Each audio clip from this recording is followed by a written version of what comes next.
Hello dear friends, कैसे हैं आप लोग। उम्मीद करते हैं आप लोग अच्छे होंगे और स्वस्थ होंगे। आज की इस वीडियो में हम लोग हिस्ट्री का टोटल 50 ऑब्जेक्टिव क्वेश्चन लेके आए हैं जो कि आपके बोर्ड एग्जाम के लिए, फाइनल एग्जाम के लिए काफी इंपॉर्टेंट है। तो जो भी स्टूडेंट 2023 में फाइनल एग्जाम देने वाले हैं क्लास 2 हिस्ट्री का, ये सभी क्वेश्चन आपके लिए इंपॉर्टेंट है। तो मैं आप लोगों से आग्रह करूंगा, प्लीज वीडियो को अंत तक देखिए और सभी क्वेश्चन फटाफट आंसर दीजिए। जी हाँ, जब तक आप आंसर नहीं देंगे तब तक आपको पता नहीं लगेगा कि आप कितने पानी में हैं। तो आप फटाफट सभी प्रश्न का आंसर देने का प्रयास कीजिए। जो भी प्रश्न आपसे नहीं बनेगा प्लीज आप उसको स्क्रीनशॉट लीजिएगा और याद करने का प्रयास कीजिएगा। ये सभी प्रश्न जो है आपके एग्जाम की दृष्टि से, आपके एग्जाम को देख करके तैयार किया गया है।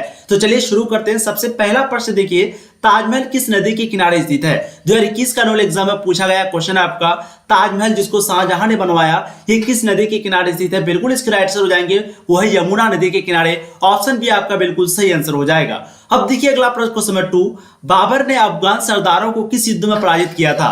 प्रश्न एक और भी पूछा जाता है, मुगल साम्राज्य में सबसे पहले शासक का नाम क्या है, तो वो है बाबर। ठीक है, ध्यान रखिएगा, बाबर जो है सबसे पहला मुगल शासक है।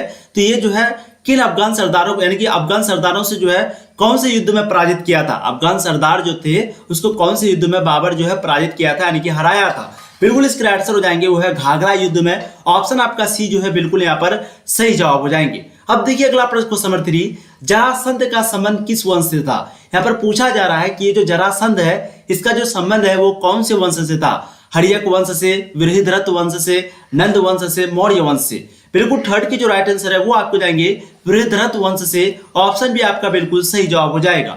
अब देखिए अगला प्रश्न, क्वेश्चन नंबर 4, दिल्ली सल्तनत की स्थापना कब हुई थी। आपको पता होगा दिल्ली सल्तनत के लास्ट जो शासक थे, जो अंतिम शासक थे, उसका नाम था इब्राहिम लोदी। और यही इब्राहिम लोदी जो है लड़ाई किए थे बाबर के साथ, आप सबको पता होगा।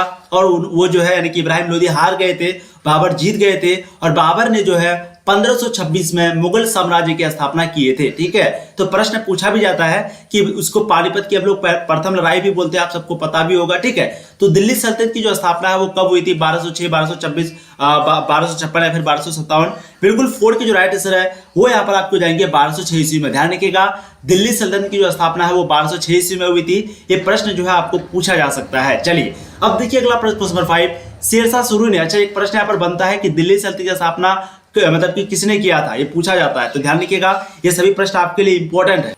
तो दिल्ली सल्तनत की जो स्थापना है वो कुतुबुद्दीन ऐबक ने किया था, जिसने कुतुब मीनार को बनवाया। कुतुब मीनार को टोटल 2 आदमी ने बनवाया। एक शुरू जो किया था वो किया था कुतुबुद्दीन ऐबक, लेकिन फिर उसका जो है मृत्यु हो गया।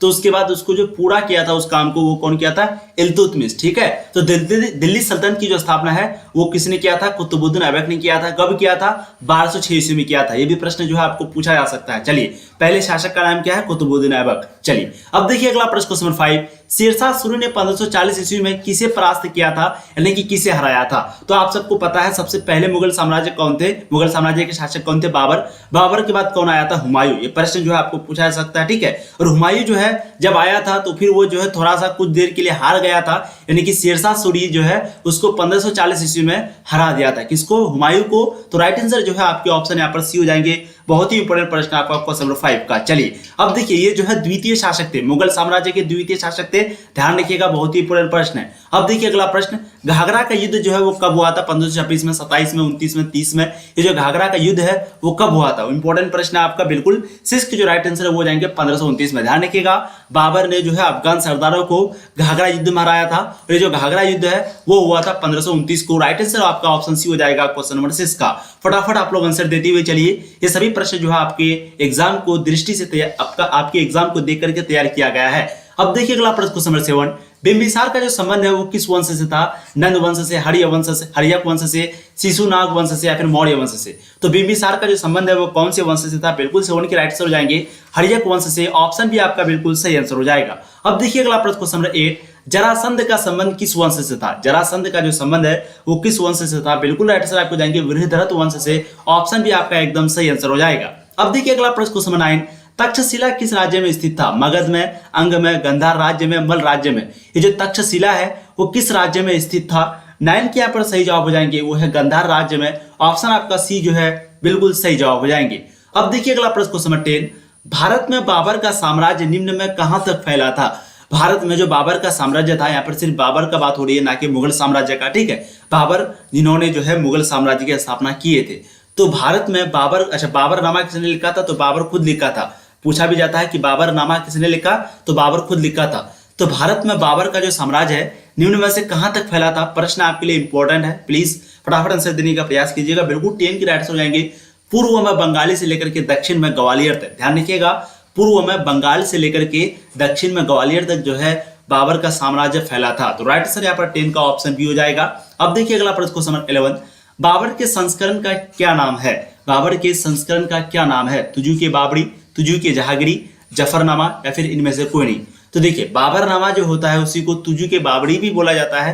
तो यहाँ पर बाबर के संस्करण यानी कि आत्मकथा आप लोग बोल सकते हैं, बायोग्राफी बोल सकते हैं। 11 का राइट आंसर बिल्कुल आपके ऑप्शन ए हो जाएंगे, तुजू के बाबरी। ठीक है, तुजू के जागरी को जागीरनामा बोलते हैं, तुजू के जागरी जिसको हम लोग जागीरनामा बोलते हैं, लेकिन यहाँ पर क्या है? तुजू के बाबरी। तो बाबर की जो संस्करण है उसका नाम है तुजू के बाबरी, जिसको हम लोग बोलते हैं बाबरनामा। जिसको क्या बोलते हैं हम लोग? बाबरनामा। तो ध्यान रखिएगा दोनों एक ही चीज है, आपको घबराना नहीं है। राइट आंसर यहाँ पर आपका ऑप्शन ए हो जाएगा।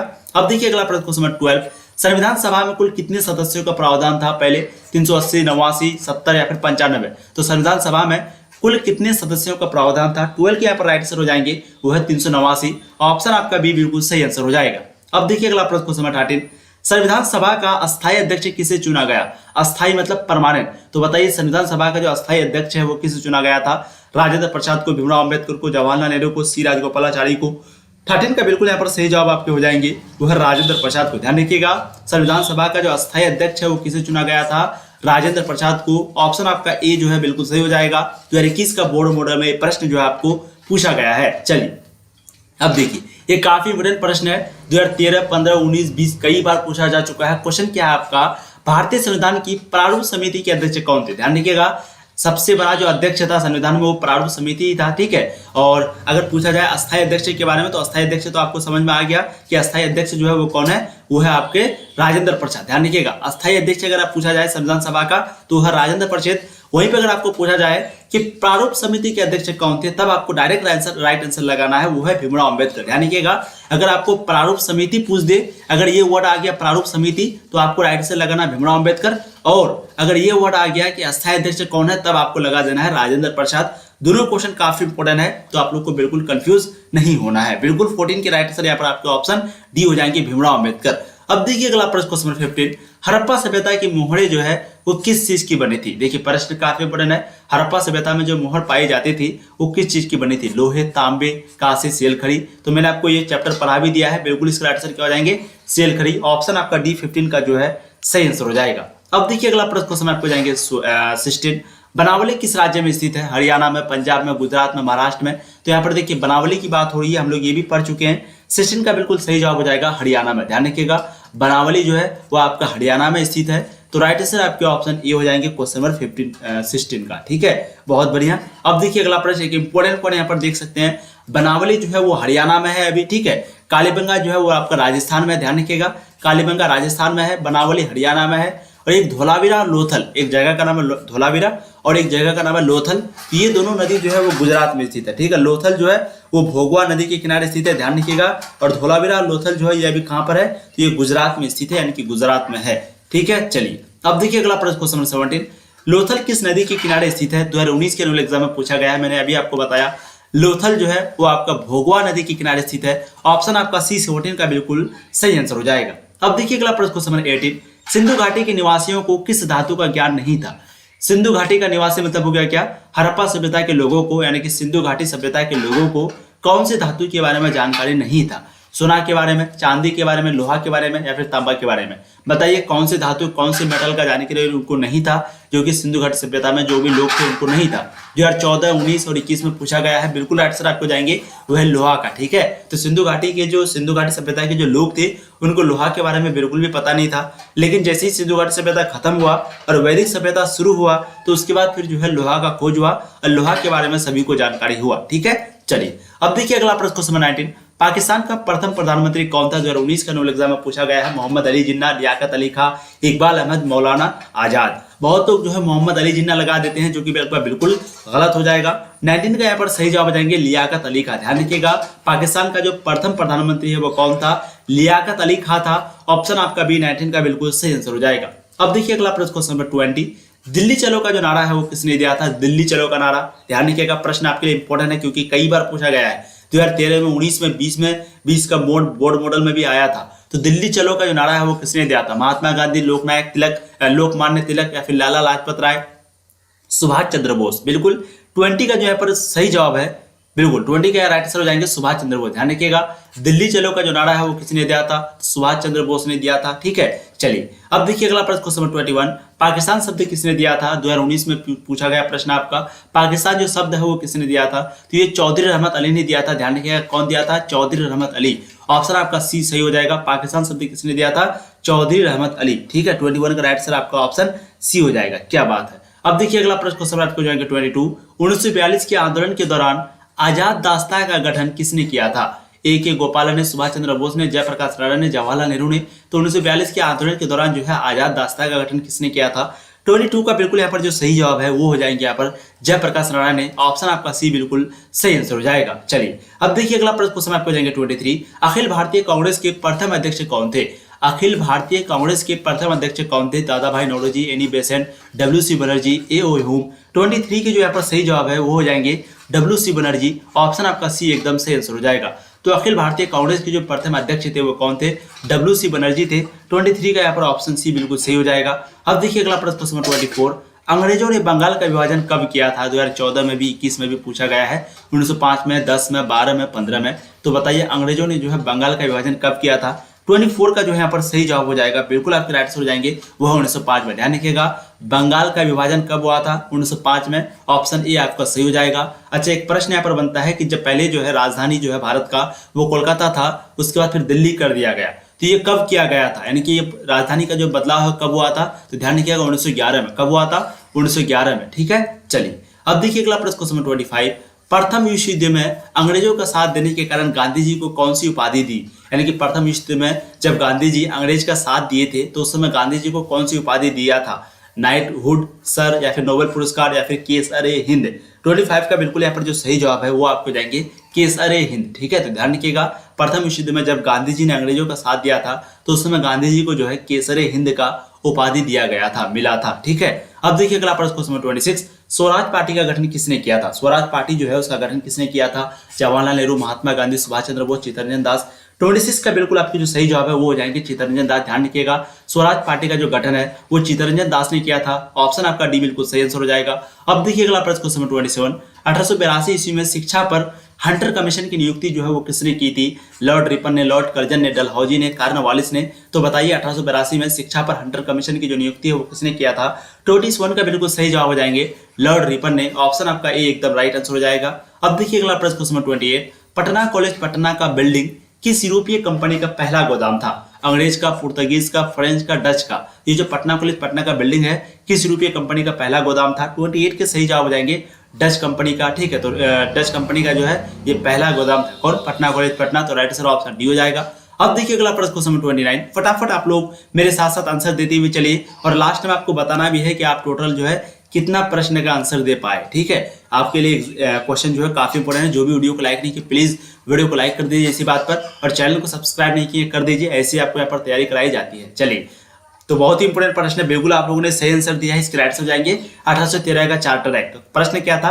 किस एक्ट के द्वारा भारत में ब्रिटिश ईस्ट इंडिया कंपनी का व्यापारिक एकाधिकार समाप्त कर दिया गया था? तो ये जो एक्ट है बिल्कुल इस एक्ट का नाम है 1873 में लागू हुआ था, जिसका नाम क्या है? Charter act. तो ऑप्शन सी आपका एकदम सही आंसर हो जाएगा। अब देखिए अगला प्रश्न, क्वेश्चन 30, भारत में आने वाला प्रथम पुर्तगाली कौन था? 2019 के एनुअल एग्जाम में पूछा गया है। कोलंबस था, रियाडी था, वास्को डिगामा था, इनमें से कोई नहीं था। तो आप सबको तो पता है भारत में सबसे पहले जो है पुर्तगाली आए थे, और वो पुर्तगाली का नाम क्या था? तो 30 की जो राइट आंसर है वो आपको जाएंगे वास्को डिगामा। ऑप्शन सी आपका 30 का बिल्कुल सही आंसर हो जाएगा। अब देखिए अगला प्रश्न, क्वेश्चन 31, क्षेमेंद्री की रचना कौन सी है? मुद्रा राक्षस है, अर्थशास्त्र है, विरत कथा मंजरी है, या फिर कथास रीत सागर है? तो बताइए क्षेमेंद्री की रचना का नाम क्या है? 31 का यहाँ पर जो सही जवाब है वो हो जाएगा यहाँ पर विरत कथा मंजरी। ठीक है, तो राइट आंसर ऑप्शन सी हो जाएगा क्वेश्चन 31 का। जो भी वीडियो को लाइक नहीं किए कर दीजिएगा, और किसी को भी अगर पीडीएफ चाहिए हिस्ट्री, ज्योग्राफी, पॉलिटिकल का, या फिर कोई भी सब्जेक्ट का सब्जेक्टिव ऑब्जेक्टिव कोई भी क्वेश्चन पीडीएफ चाहिए अगर आपको, नोट्स वगैरह किसी का भी,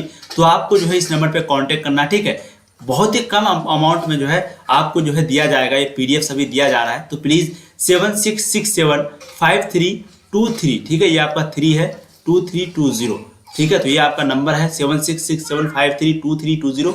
इस नंबर पे आप कांटेक्ट करें, व्हाट्सएप मैसेज करें। पीडीएफ के लिए जो है आपको बहुत ही कम प्राइस पेमेंट करना पड़ेगा और सभी पीडीएफ आपको दिया जाएगा। ठीक है, चलिए, इंडिका किसकी रचना है? 2014 के लेवल एग्जाम में पूछा गया है। 32 का बिल्कुल सही जवाब हो जाएगा मेगास्थनीज का। तो इंडिका जो है वो मेगास्थनीज के द्वारा लिखा गया है। ऑप्शन भी आपका 32 का सही आंसर हो जाएगा। अब देखिए अगला प्रश्न क्वेश्चन 33, किस गुप्त शासक को लिच्छवी दुहित्र कहा जाता है? समुद्रगुप्त को, चंद्रगुप्त को, कुमारगुप्त को, स्कंदगुप्त को? तो बताइए किस गुप्त शासक को लिच्छवी दुहित्र कहा जाता है? 33 का जो है यहाँ पर आपका सही आंसर हो जाएगा वह है समुद्रगुप्त को। ऑप्शन आपका एकदम सही आंसर ये हो जाएगा। भारत का नेपोलियन किसे कहा जाता है? तो भारत का जो नेपोलियन है वो भी समुद्रगुप्त को ही कहा जाता है। किसको? समुद्रगुप्त को। ठीक है, नाम ही देखिए समुद्र, समुद्र मतलब बहुत बड़ा, तो समुद्रगुप्त को ही भारत का नेपोलियन भी कहा जाता है। अब देखिए अगला प्रश्न क्वेश्चन 34, गुप्त काल में हस्ती सेना का प्रधान को क्या कहते थे? गुप्त काल में जो हस्ती सेना होता था उसका प्रधान को क्या कहते थे?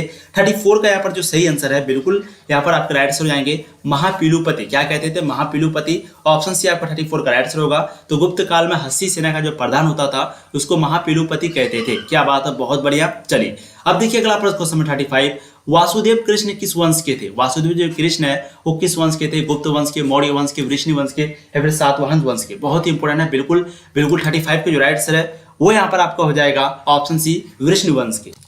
तो राइट आंसर यहाँ पर आपका वृष्णि जो है वृष्णि वंश के थे। कौन? Vasudev Krishna. Right answer option C हो जाएगा। अब देखिए अगला प्रश्न क्वेश्चन 36, 5 पांडवों में सबसे बड़ा कौन था? जो 5 पांडव थे तो उसमें से जो सबसे बड़ा पांडव था कौन था? अर्जुन, भीम, युधिष्ठिर या फिर नकुल?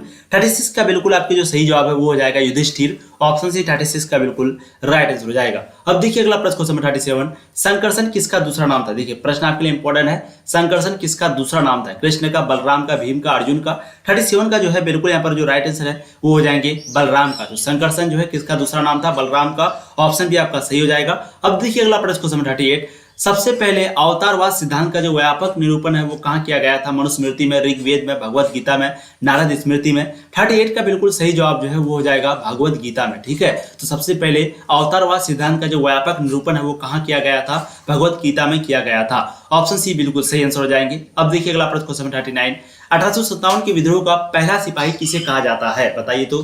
कुंवर सिंह को, लक्ष्मीबाई को, मंगल पांडे को, नाना साहेब को? तो 1857 के विद्रोह का पहला सिपाही किसे कहा जाता है? 39 का बिल्कुल सही आंसर हो जाएगा मंगल पांडे को। राइट आंसर 39 का ऑप्शन सी बिल्कुल सही हो जाएगा। अब देखिए अगला प्रश्न क्वेश्चन 40, कानपुर में विद्रोही का नेता कौन थे? 2021 के एनुअल एग्जाम में पूछा गया है, यानी कि जब 1857 का विद्रोह हो रहा था, ठीक है 1857 का, तो उस समय जो है कानपुर में विद्रोही नेता कौन थे? खान बहादुर खान, हजरत महल, नाना साहेब, कुंवर सिंह? 40 का बिल्कुल आपकी जो सही जवाब है वो हो जाएगा नाना साहेब। ध्यान रखिएगा, नाना साहेब जो है कानपुर में विद्रोही का उस समय नेता थे जब 1857 का क्रांति चल रहा था। ऑप्शन सी आपका बिल्कुल सही हो जाएगा क्वेश्चन नंबर 40 का। अब देखिए अगला प्रश्न क्वेश्चन नंबर 41, रानी लक्ष्मीबाई के चिता के पास किसने कहा था कि यहाँ जो सोई हुई महिला है वो विद्रोहियों में एकमात्र मर्द थी?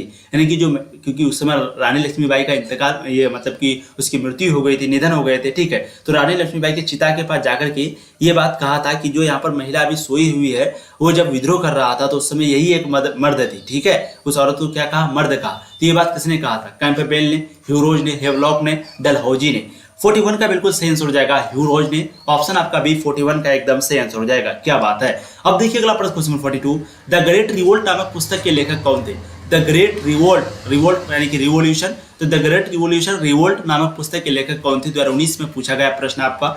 42 का बिल्कुल आपके जो सही जवाब है वो हो जाएगा जेम्स आउटरम। क्या हो जाएगा? James Outram. ऑप्शन सी आपका एकदम सही आंसर हो जाएगा। अब देखिए अगला प्रश्न क्वेश्चन 43, गौतम बुद्ध का जन्म कहां पर हुआ था? पूछा गया प्रश्न आपका, गौतम बुद्ध का जन्म कहां पर हुआ था? 43 का बिल्कुल आपके जो सही आंसर है वो हो जाएंगे कपिलवस्तु के लुबनी में, कपिलवस्तु के लुबनी में यानी कि नेपाल में। तो कभी कभी आपको ऑप्शन में दे देगा कि गौतम बुद्ध का जन्म कहां पर हुआ था, तो नेपाल में हुआ था। और कहां पर?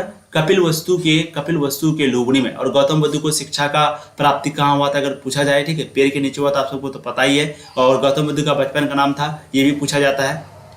तो गौतम बुद्ध का बचपन का नाम था सिद्धार्थ। उनको जो है बोध गया में शिक्षा की प्राप्ति हुई थी, पूछा गया प्रश्न है। तो ध्यान रखिएगा सभी प्रश्न को। गौतम बुद्ध ने कौन से धर्म की स्थापना? ठीक है, तो आप लोगों को याद हो गया गौतम बुद्ध का जो जन्म है वो कहाँ पर हुआ था? कपिलवस्तु की लुबनी में यानी कि नेपाल में। बचपन का नाम सिद्धार्थ था और शिक्षा की जो प्राप्ति है वो कहाँ पर हुआ था? बोध गया में हुआ था। और एक प्रश्न यहाँ पर पेड़ के नीचे में बैठ करके, ठीक है। और एक प्रश्न मैंने आपको क्या बताया कि गौतम बुद्ध जो है वो गौतम बुद्ध जो धर्म है उसकी स्थापना किए थे। ठीक है, चलिए अब देखिए अगला प्रश्न को समझ जाएंगे 44, महावीर ने पार्श्वनाथ के सिद्धांतों में एक नया सिद्धांत क्या जोड़ा था? देखिए इंपॉर्टेंट प्रश्न है, कई बार पूछा गया 2013 में, 15 में, 2016 में, 17 में, 19 में। ठीक है, महावीर जो है वो कौन से तीर्थकर थे? तीर्थकर का मतलब होता है टीचर, जो कि महावीर जो धर्म है उसमें कहा जाता है तीर्थकर। तीर्थकर का मतलब होता है टीचर। तो महावीर जो है वो 24वें तीर्थकर थे, यानी कि 24वां शिक्षक थे। इससे पहले जो है 23वें तीर्थकर जिसका नाम था पार्श्वनाथ, उसका कुछ सिद्धांत था, तो उसी सिद्धांत में, उसी प्रिंसिपल में एक और सिद्धांत को जोड़ा था जो कि था महावीर। तो यहाँ पर यही प्रश्न है कि महावीर ने जो है पार्श्वनाथ, और देखिए 24वें तीर्थकर यानी कि जो 24 शिक्षक, 24वां नंबर में जो शिक्षक था उसका नाम था महावीर, और जो 23वां नंबर में शिक्षक था उसका नाम था पार्श्वनाथ। ठीक है, तो यही पूछा गया है कि महावीर ने जो है पार्श्वनाथ के एक सिद्धांत जो दिया गया था पार्श्वनाथ के द्वारा, उसी के सिद्धांत में एक नया सिद्धांत जोड़ा था। उस सिद्धांत का नाम क्या था? तो उस सिद्धांत का नाम था ब्रह्मचर्य। ऑप्शन भी आपका 44 का बिल्कुल राइट आंसर हो जाएगा। ध्यान रखिएगा, महावीर जो है वो 24वें तीर्थकर थे, पार्श्वनाथ जो है वो 23वें तीर्थकर थे। प्रश्न जो है आपको पूछा जा सकता है। अब देखिए अगला प्रश्न, क्वेश्चन नंबर 45, श्वेतांबर एवं दिगंबर का जो संबंध है वो कौन से धर्म से था? देखिए काफी इंपोर्टेंट प्रश्न आपका, श्वेतांबर और दिगंबर, ये इसका जो संबंध है वो कौन से धर्म से था? 45 का राइट आंसर यहाँ पर बिल्कुल हो जाएगा, वो है जैन धर्म से। ध्यान रखिएगा, श्वेतांबर और दिगंबर इसका जो संबंध है वो जैन धर्म से था। अब देखिए अगला प्रश्न, क्वेश्चन नंबर 46, आर्यों की सभ्यता किस नाम से जानी जाती है? आर्यों की जो सभ्यता है वो किस नाम से जानी जाती है? बिल्कुल राइट आंसर हो जाएंगे, वैदिक सभ्यता के नाम से जानी जाती है। 46 का राइट आंसर आपके ऑप्शन सी हो जाएंगे। यही आर्य लोग थे जो कि हमला किया था किस पर? हड़प्पा सभ्यता पर। ठीक है, तो आर्यों की जो सभ्यता है उस सभ्यता को हम लोग वैदिक सभ्यता के नाम से भी जानते हैं। अब देखिए अगला प्रश्न, क्वेश्चन नंबर 47, अंग्रेजों को 1662 ईस्वी में पुर्तगालियों ने बंबई क्यों दे दिया था? दहेज में दिया था, कर में दिया था, यानी कि टैक्स में दिया था, व्यापार में दिया था, इनमें से कोई नहीं। तो अंग्रेजों को 1662 ईस्वी में पुर्तगाली जो है बंबई को दे दिया था। 47 का बिल्कुल आंसर हो जाएंगे, वो है दहेज के रूप में। ध्यान रखिएगा, दहेज के रूप में जो है पुर्तगाली ने अंग्रेजों को 1662 ईस्वी में बंबई को दे दिया था। कब दिया था? 1662 ईस्वी को। अब देखिए अगला प्रश्न, क्वेश्चन नंबर 48, अंग्रेजों को सुनहरा फरमान किस राज्य से प्राप्त हुआ था? बंगाल से, अवध से, गोलकुंडा से, बीदर से। तो अंग्रेजों को जो सुनहरा फरमान है वो किस राज्य से प्राप्त हुआ था? 48 की जो है यहाँ पर बिल्कुल राइट आंसर हो जाएंगे, वो है गोलकुंडा से। ऑप्शन सी आपका बिल्कुल राइट हो जाएगा। अब देखिए अगला प्रश्न, क्वेश्चन नंबर 49, बंगाल में एशियाटिक सोसाइटी की जो स्थापना है वो किसने की थी? कार्नवालिस ने, डलहौजी ने, विलियम जॉस ने, वारेन हेस्टिंग ने। देखिए ये भी प्रश्न जो है आपके एग्जाम में कई बार पूछे जा चुके हैं। बिल्कुल राइट आंसर आपको जाएंगे, वो है विलियम जॉस। ऑप्शन सी आपका एकदम से आंसर हो जाएगा। क्या बात है, तो बंगाल में एशियाटिक सोसाइटी की जो स्थापना है वो किसने की थी? विलियम जॉस ने की थी। 49 के राइट आंसर ऑप्शन सी हो जाएंगे। अब देखिए अगला प्रश्न, क्वेश्चन 50, किस अंग्रेज को बंगाल का टाइगर कहा जाता है? डलहौजी को, लॉर्ड कैनिंग को, कार्नवालिस को, लॉर्ड वेलेस्ली को। तो बताइए कौन सा अंग्रेज है जिसको बंगाल का टाइगर कहा जाता है? बिल्कुल आपका राइट आंसर 50 का हो जाएगा, वो है लॉर्ड वेलेस्ली को। ऑप्शन भी आपका बिल्कुल सही आंसर हो जाएगा। ठीक है, तो इस वीडियो में हम लोगों ने जो है इतिहास यानी कि हिस्ट्री का टोटल 50 ऑब्जेक्टिव को किया। आप लोग फटाफट आंसर दीजिए कि आप लोगों ने 50 में कितना सही किया। ठीक है, जो भी 2023 की तैयारी कर रहे हैं वो तैयारी में लग जाइए, क्योंकि यहाँ पर जो है आपकी तैयारी शुरू हो चुकी है और दो करके चैप्टर जो है आपको पढ़ाया जा चुका है। यहाँ पर आपकी सभी सब्जेक्ट की पढ़ाई होती है। आप जाकर के प्लेलिस्ट में जाकर अच्छे से देख सकते हैं। ठीक है, पूर्ण रूप से तैयारी करने के लिए चैनल को आप लोग जरूर सब्सक्राइब कीजिए, वीडियो को ज्यादा से ज्यादा शेयर कीजिए, ताकि आपके जितने भी दोस्त अभी तक तैयारी शुरू नहीं किए हैं प्लीज वो भी जल्द से जल्द तैयारी शुरू कर दे, क्योंकि काफी इंपॉर्टेंट है। आपका टाइम अभी लग रहा है कि 5-6 महीना है, लेकिन ये तुरंत गुजर जाएगा, फिर आपको पता भी नहीं चलेगा। ठीक है, और अगर कोई भी पीडीएफ वगैरह चाहते हैं तो जैसे कि मैं आपको बता चुका हूँ 76675323, ठीक है 20, इस नंबर पे आपको कांटेक्ट करना है। बहुत ही कम प्राइस में जो है आपको सभी पीडीएफ दिया जाएगा, चाहे वो सब्जेक्टिव का हो, ऑब्जेक्टिव का हो, कोई भी सब्जेक्ट का हो, सभी का मिलेगा। एक बार आप कांटेक्ट करके बात या फिर मैसेज जरूर कर लीजिए। ठीक है, 7667532320 व्हाट्सएप मैसेज कीजिएगा। ठीक है, थैंक यू सो मच। ऐसे ही पढ़ाई करते रहिए। All the very best.